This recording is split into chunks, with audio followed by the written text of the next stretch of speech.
일본이 오는 4월 노르웨이에서 합동 타격 미사일을 인수한다. 일본이 도입한 스텔스 전투기 F-35의 내부 무장창에 탑재하기 위한 미사일이다.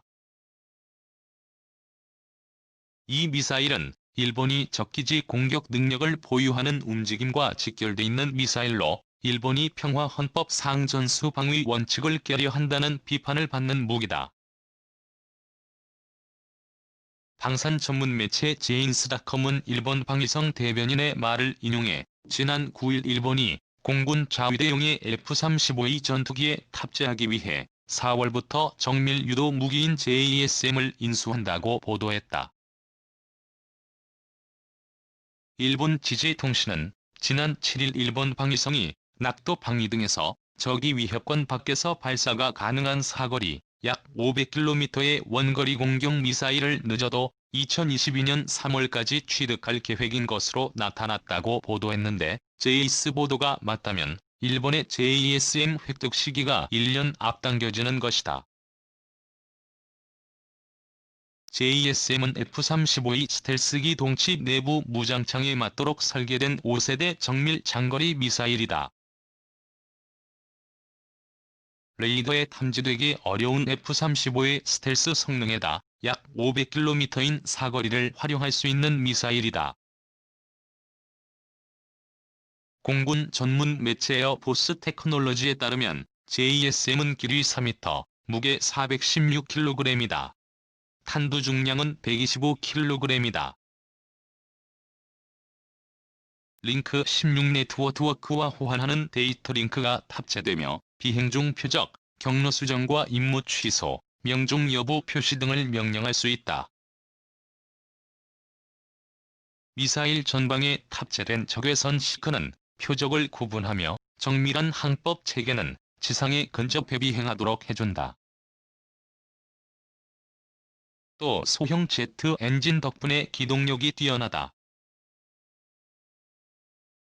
제인스에 따르면 노르웨이 방산업체 콩스버그는 지난 2019년 3월 일본 공군 자위대에 수량 미상의 JSM 초도분을 공급하는 계약을 체결한 데 이어 같은 해 11월에는 4억 5천만 크론의 어치를 공급하는 계약을 체결했다.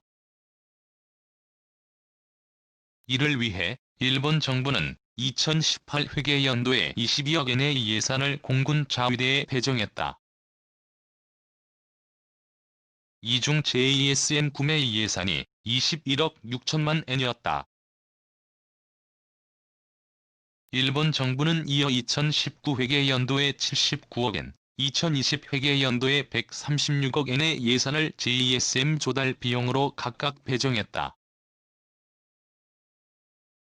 정부는 미국 방산업체 로키드 마틴이 생산하는 AGM-158B 공대지 장거리 미사일 제즘 사거리 연장형과 역시 장거리 공대함 미사일은 AGM-158C LRASM도 획득할 계획이다.